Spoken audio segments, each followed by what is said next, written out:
मैं एक निवेदन जरूर आप लोगों से करना चाहूंगा, लंबी बात न करते हुए। हमारा जो इतिहास है वो इतना गरिमापूर्ण है, इतने त्याग का है, इतने बलिदान का है कि हम लोग इतने मजबूत होते हुए भी अपने इन पूर्व जितने हमारे बुजुर्ग थे उनको न्याय नहीं दिला पाए। हम इतिहास के पन्नों में आने वाली पीढ़ियों के लिए उनको संजो नहीं पाए, और जो इतिहासकार हुए हैं उन्होंने उन सब बलिदानियों के लिए न्याय भी नहीं किया है। आप गोकुला सिंह जाट की कहानी पढ़ो तो उसका कोई राज्य नहीं था, वो गांव का एक किसान जाट था जिसके समय औरंगजेब अत्याचार करता था। और अत्याचार ये था कि अपने राज्य की संपदा को बढ़ाने के लिए उसने किसानों पर कर लगाए, उनकी आस्थाओं के ऊपर कुठाराघात करके उनके मंदिरों को तोड़ना शुरू किया, उनका धर्म परिवर्तन करके उनको मुसलमान बलात् बनाना चाहा। ऐसी स्थिति में गांव का एक जाट अपने साथियों को खड़ा करता है कि इस अन्याय को हम स्वीकार नहीं करेंगे। आप थोड़ा ध्यान करो, उनके पास कोई राज्य नहीं था, वो कोई राजा नहीं थे, जैसे आप और हम बैठे ऐसा किसान था, लेकिन उसका शौर्य, उसकी वीरता, उसकी सूझबूझ, उसकी बुद्धिमत्ता, उस बहादुर एक ने 20,000 जाटों की फौज खड़ी कर दी, 20,000। और उसकी जो सेना थी उन 20,000 जाटों में कोई भी वैतनिक आदमी नहीं था, नौकरी वाला ना आदमी नहीं था। और औरंगजेब ने 3 बार उनको धमकाने के लिए, उनसे कर वसूल करने के लिए, उनकी आस्था के केंद्रों को तोड़ने के लिए और उनको बलात् मुसलमान बनाने के लिए अपने सेनापति भेजकर आक्रमण किया। तीनों बार इन बहादुर वीरों ने उनके सेनापतियों को भी मौत के घाट उतारा और उनकी सेना को भी परास्त करके वापस किया।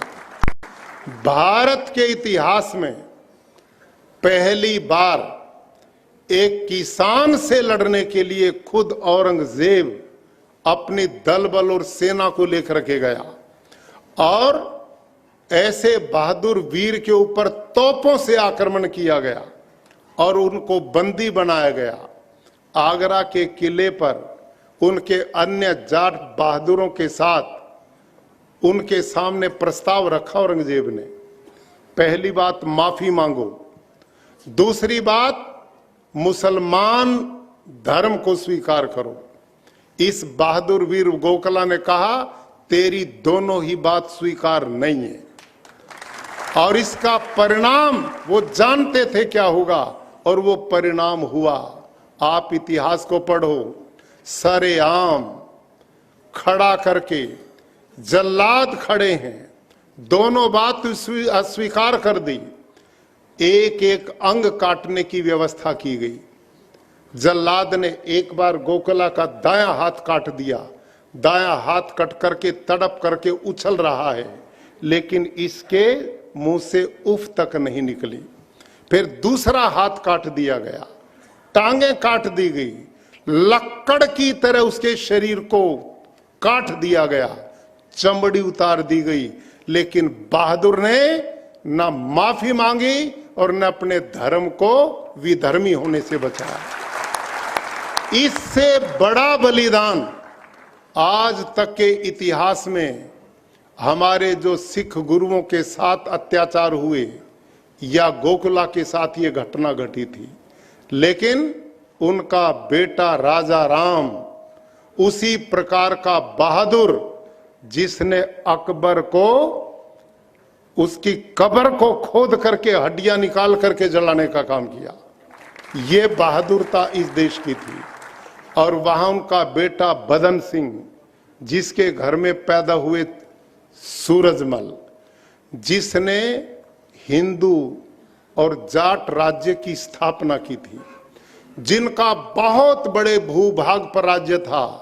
भाई और बहनों, 13 बार अंग्रेज ने उनके ऊपर आक्रमण किया उसके किले की फतह करने के लिए। तीनों बार उसको विजय नहीं मिली और अपने जीवन काल में 80 युद्ध महाराजा सूरजमल ने किए और छोटे बड़े 110 युद्ध उसने किए।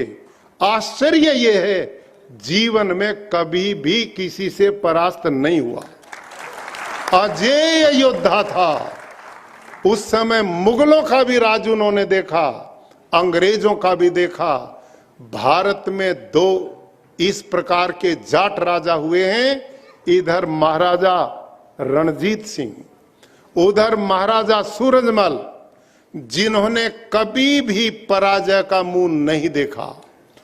महाराजा रणजीत सिंह ने काबुल, कश्मीर, अब जो पाकिस्तान का हिस्सा, पूरा पंजाब के ऊपर अपना राज्य स्थापित किया।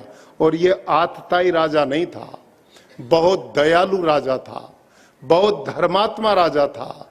वेश बदल बदल करके प्रजा के कष्टों को देख करके उनके निवारण की व्यवस्था करते थे। जाटों का जो इतिहास आप पढ़ेंगे, इतना विस्तृत है कि मैं घंटों इस पर आपके बीच में बोल सकता हूं।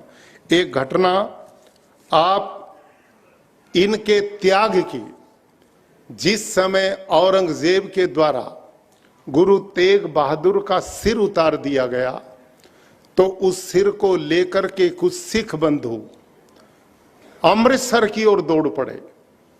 लेकिन पीछे पीछे मुस्लिम सेना भी पीछे दौड़ पड़ी। दिल्ली से निकलकर नाहरी गांव है सोनीपत में, उसमें से गांव बसा था गढ़ी, जीटी रोड के पास 20 किलोमीटर दूर दिल्ली से। वहां पर वो सिख उस गांव में छोटे से में घुस गए उन मुसलमानों के भय से, और वो गुरु तेग बहादुर का सिर लेकर के दौड़े हुए थे और अमृतसर ले जाना चाहते थे।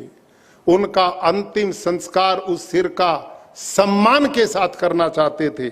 जब उस गढ़ी में घुसे तो उन्होंने कहा कि पीछे सेना है, हमारे पास कोई रास्ता नहीं, गुरु का सिर है, तुम क्या सहायता कर सकते हो।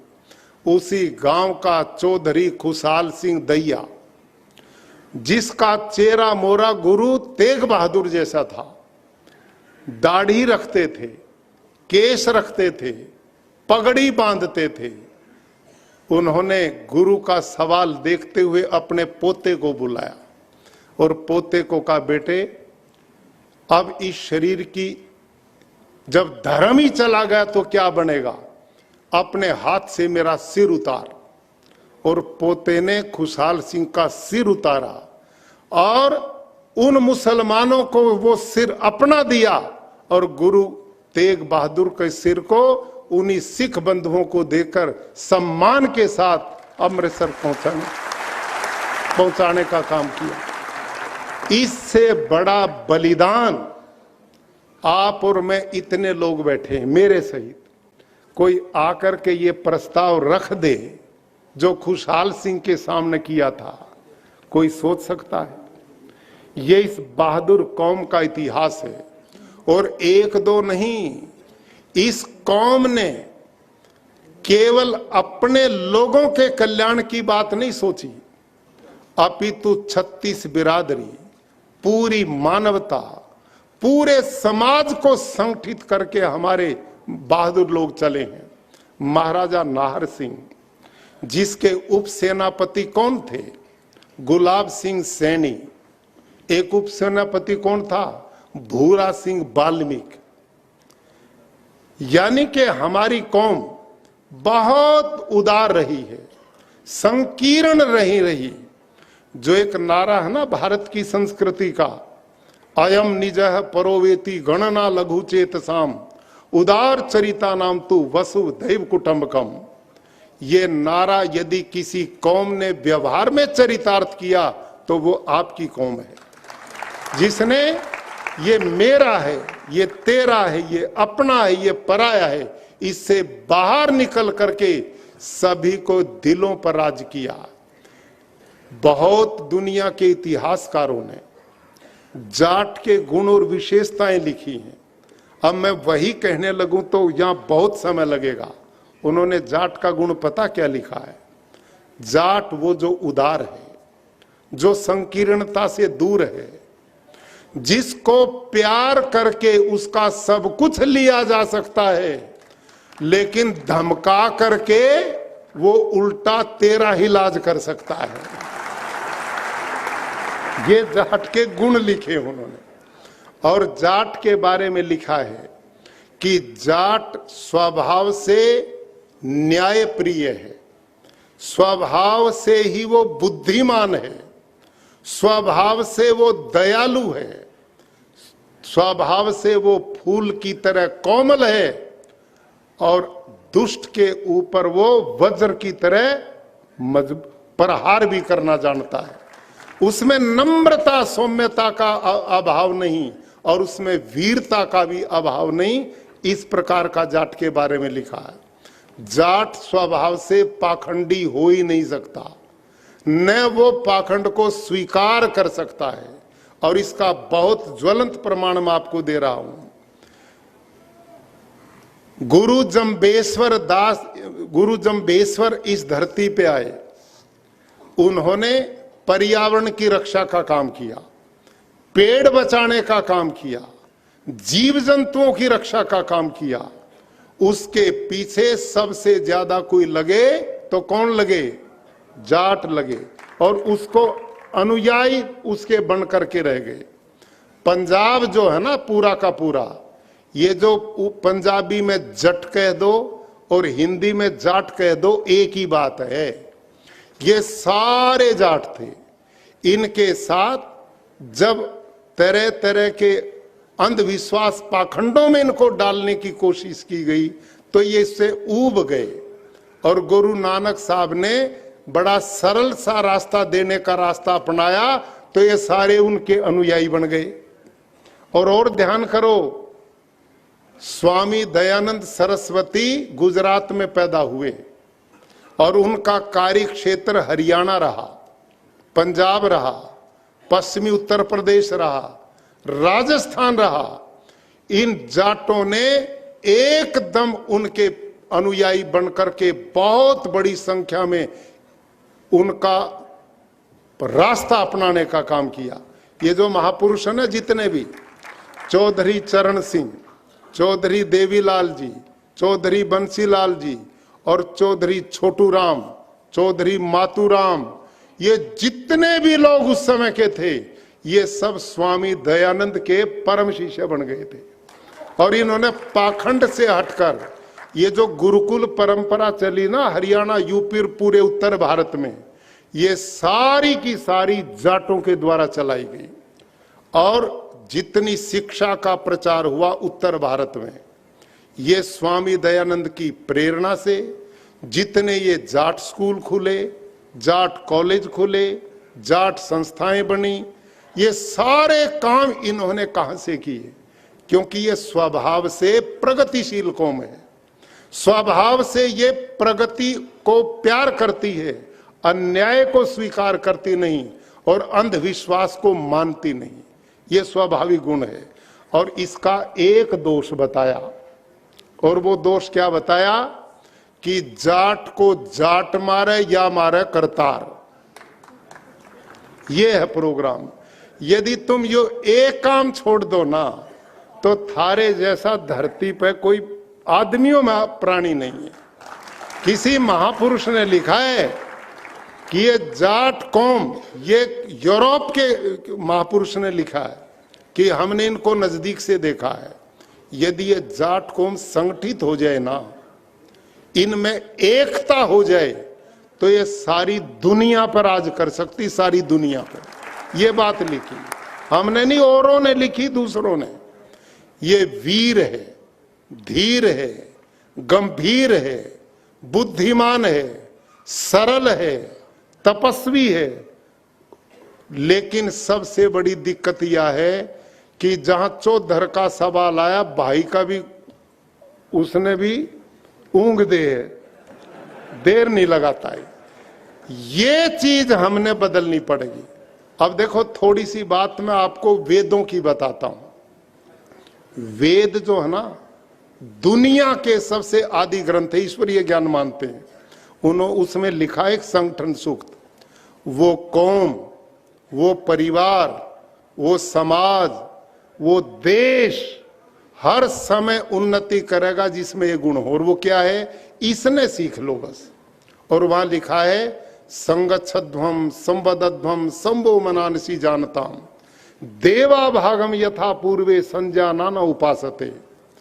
जाटो, ये उपदेश है भगवान का कि तुम आपस में मिल करके रहना सीखो, मिल करके वार्तालाप करना सीखो, मिल करके एक दूसरे के सुख दुख के साथी बनो, मिल करके एक दूसरे की भावनाओं का सम्मान करने की आदत करो। दुनिया में अमरता का ये रास्ता है।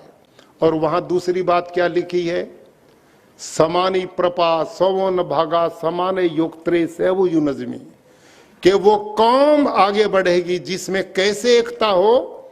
जैसे रथ होता ना, रथ उसमें कमानी लगी होती है और रथ पे वजन हो, तो क्या तरीका होता है, पहला वजन पड़ेगा ऊपर की कमानी पर तो दूसरी संभालेगी, जो 2 पे पड़ेगा तो तीसरी संभालेगी, और जब 3 पे पड़ेगा तो चौथी संभालेगी, और जब चारों मजबूत हो जाएंगी तो रथ ने गंतव्य स्थल पे ले जाएंगी।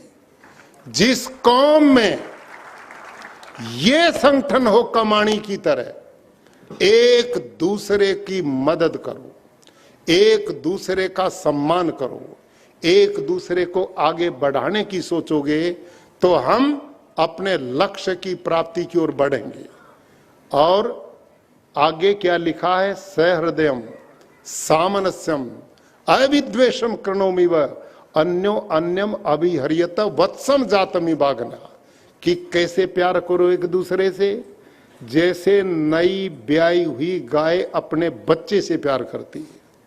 आपने देखा ना नई ब्याई गाय को, नई ब्याई हुई गाय पर मल लिपटा होता है और उसकी मां उस मल को चाटकर प्रसव वेदना भूल जाती है, इतना प्यार उसे करती है।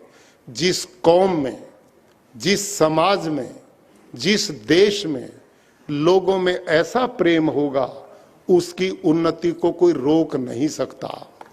आप, मैं कलसानिया और पलसानिया इन दोनों युवा भाइयों को, जिन्होंने अपने घर को छोड़ दिया, रात दिन पूरे देश और दुनिया में घूमते हैं आपके संगठन को बनाने के लिए।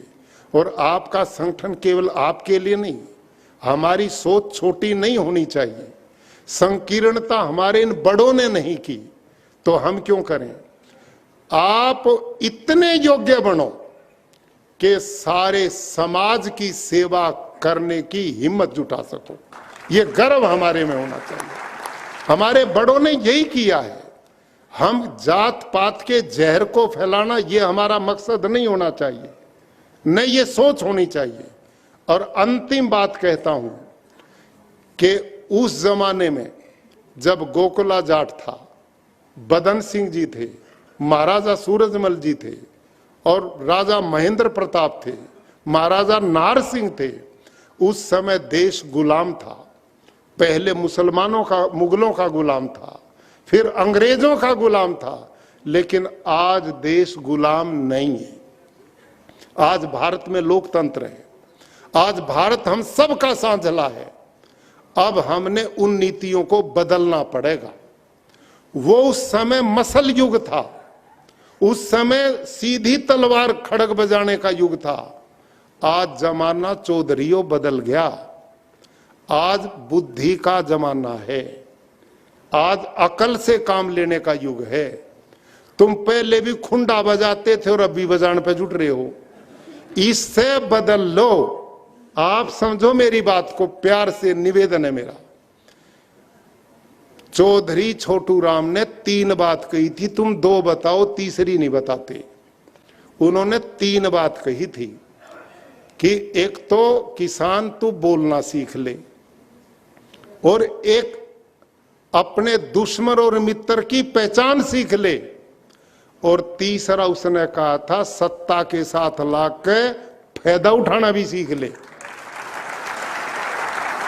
ये बात है आज करने की। तुमने क्या करा, देश आजाद होया, उसमें हमारे यहाँ सारे बड़े बुजुर्गों ने बलिदान दिए, कितना बड़ा योगदान दिया। देश आजाद होते जिनके हाथ में सत्ता है उन गेल खूंटा बजाया, ईब जिनके हाथ में भी गेल उन गेल खूंटा बजा रहे हो। मैं यूं पूछूं, जीने का तरीका कौन सा है? बड़े बुजुर्गों ने एक बात की, थोड़ा ध्यान करो। देखो सारी चीज आगे ते नहीं चलती, वो आगे का जमाना गया। किसी महापुरुषों ने लिखा है भाई जीने के 2 तरीके हैं, या तो किसी ने अपना बना लो और या किसी के खुद बन जाओ। समझ में आई कि नहीं बात? या तो किसी ने अपना बना लो और या किसी के बन जाओ। ना तो दूसरा अपना बनाया और ना हम किसी के बने, तो फिर धक्के खाते फिरने के सिवाय कोई रास्ता नहीं है। तुम इतनी ताकत हो, इन सीमाओं की रक्षा तुम करते हो। आंतरिक व्यवस्था हमारे बहादुर सिपाही करते हैं। खेत में धरती मां की छाती को चीर के इस देश का पेट तुम भरते हो, और इसके बाद एकले बैठे हो। क्यों बैठे हो? ये जो छोटे मोटे इधर उधर की बात करना, रोज ठाउर खूंटा बजाओ। आज अकल तक काम सीखो। ये जो विदेश में बैठे ना, हमारे दुनिया से आ रहे, इनकी सोच पकड़ो। जो रास्ता इन्होंने लिया उस रास्ते पे चलो। ये हैं लोग जिन्होंने देश से बाहर जाकर दूसरी दुनिया को भी अपना बना दिया, दूसरों को भी अपना बना लिया। और ऐसे हमारा कई तो वहां सत्ता में बैठ गए अपने देश के लोग जाकर के। तुम अपने देश में नहीं काबू कर पा रहे काम। इसका तरीका है बुद्धि से चलो। ये खुंडा बजाने का जमाना नहीं है। अब तो एक बोदास आदमी एक AK-47 लेकर देश ने उथला दे, वो जमाने गए। अब आप विवेक, बुद्धि और उसका तरीका क्या है। अंतिम बात फिर कहूं, ये जो बैठे ना मलिक साहब जैसे लोग, हमारे DGP साहब पुराने रहे, मैं पलसानिया कलवानी और आप सब से नम्रता से निवेदन करता हूं, और उसमें सहयोग चाहोगे, आपकी गेल खड़ा हूं। और वो सहयोग क्या है? अब तरीका ये है, ये जो धर्मशालाएं बना दी ना अपने देश में, ये बहुत अच्छा है, बहुत बढ़िया। थारे ओके भी चला, मैंने दिक्कत नहीं, पर उनमें जाले लागे पड़े हैं। वहां पर ऐसे सेंटर बनाओ जिसमें आने वाली पीढ़ियों के लिए कोचिंग सेंटर चलने चाहिए आपकी। उसमें आपके बच्चे सिविल सर्विसेज की तैयारी करें, आपके बच्चे कौशल विकास की तैयारी करें। आज स्टार्टअप इस देश में 1 लाख जवान बन गए। इस कौम में इतनी बुद्धि क्षमता है, इस कौम के बच्चों में अपार योग्यता है काम करने की। ये तपस्वी हैं, ये 24 घंटा काम कर सकें, ये बिना खाए काम कर सकें, ये धूप की परवाह नहीं करते, इन्हें ऐसी नहीं चाहिए। ये तो कौम ऐसी है। इनको तरीका क्या है कि हम सेंटर बनाएं जहां जहां भी हमारी ये धर्मशालाएं, और उस पूरे इलाके के बच्चों के लिए जिन पे धनपति हैं, हमारे विदेशी बड़े बहादुर हैं, ये हमारे लिए ये भी जुटाएंगे। और भारत में भी धन की कमी नहीं, हमारी कौम में बड़े मजबूत हैं। उनको संगठित करो, एक एक सेंटर पकड़ो, वहां पर बच्चे हमारे IAS बने, IPS बने, HCS बने, सेना के अधिकारी बने। अरे मैं एक छोटा सा गुरुकुल चलाऊं कुरुक्षेत्र में, इस 1 साल में, इसी साल में मैंने 10 बच्चे तो लेफ्टिनेंट बना दिए, और 8 बच्चे हमारे IIT में गए। 4 बच्चे IIM में गए, 21 बच्चे NIT में गए। अब वह बच्चे बेरोजगार रह सकेंगे? एक जगह की बात है ये। तुम ये काम करो, आज के जमाने का ये काम है, बच्चों को शिक्षित करो। और जो वो सेंटर चलें उनमें तुम एक ऐसे आदमी भी लगाओ जो बड़े बुजुर्ग हों। उन बच्चों में केवल पढ़ाई नहीं, हमारे से पहले भी कई लोगों ने कहा, उनको संस्कारित करो, उनमें अच्छे गुण दो।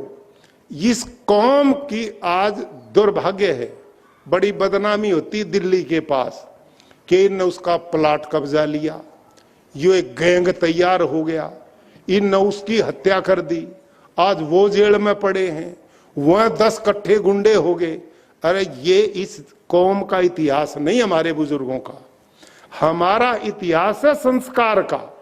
हम तो औरों के लिए हमने बलिदान दिए हैं, हमने औरों को मार के अपना सुख प्राप्त नहीं किया। हमने तो मजबूरी में यूं मारे थे कि वो हमने दुखी करे थे। हमने कभी किसी को दुख नहीं दिया इस कौम के लोगों ने, ये बड़ी दयालु है। तो आप पूरी ताकत इस बात पे लगाओ कि आने वाली पीढ़ियों को शिक्षित करो। कौशल विकास का युग है, उनको कारोबार करने के धंधे सिखाओ। ये जो बेरोजगारी है ना, आप नहीं सोचो केवल नौकरी तक पूरी हो जाएगी। सारी धरती पर नौकरी कहां से मिलेगी, क्यों नहीं सोचते आप? मैं गुजरात में हूं इस टाइम, और मैं वहां के उन पटेलों को देखता हूं। वो पटेल और हमारा जाट एक जैसे ही हैं, वो भी खेती करें और हम भी खेती करें। वो पटेल नौकरी करते ही नहीं, वो कहे हम नौकरी नहीं करें, हम तो नौकरी देवेंगे, ये सोच है। और वो एक दूसरे की हेल्प करते हैं। उन्होंने बिजनेस के अंबार खड़े कर दिए। सूरत में जितना हीरे का व्यापारी है वो सारा पटेल है, और उनमें एक भी 10वीं पास नहीं है, एक भी 10वीं पास नहीं। पुराने जो सारों का इतना बड़ा बिजनेस उन्होंने वहां खड़ा कर दिया। क्यों? बस आपस में मदद करते हैं। अब उन्होंने क्या काम किया मेरे रहते हुए, गुजरात में 4 जगह 250-250 करोड़ रुपए के चारों कोणों पे उन गुजरातियों ने सेंटर बनाए हैं। और वो क्या सेंटर हैं? वही हैं जो मैंने कहा। ये क्या सेंटर हैं? जितने गांव के बच्चे हैं और आगे बढ़ना चाहते हैं, उनको वहां पर कोचिंग सेंटर चलाते हैं, उनको विदेश भेजने के लिए, उनके कौशल विकास के लिए, सिविल सर्विसेज के लिए सारी सुविधाएं बच्चों को देते हैं।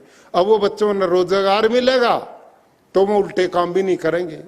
और वहां पर उनके धर्म गुरु आते हैं, अच्छे अच्छे संस्कार भी देते हैं। वहां जिम लगा रखे हैं, शारीरिक मेहनत करते हैं। तो अपने बच्चों को संस्कारित करना और उनको एजुकेशन, केवल कल्याण आज के जमाने में कोई कर सकती, वो शिक्षा है, शिक्षा है, शिक्षा है। और इसमें काम करना, ये हमारे जिम्मेदार जो मंच पर लोग बैठे हैं, बैठ के किसी दिन इस भीड़ की बजाय एक मीटिंग अलग करो और इसकी योजना बनाओ कि इन धर्मशालाओं में हम कैसे इनका उपयोग बच्चों की शिक्षा में कर सकते हैं, आने वाली पीढ़ियों के निर्माण में कर सकते हैं।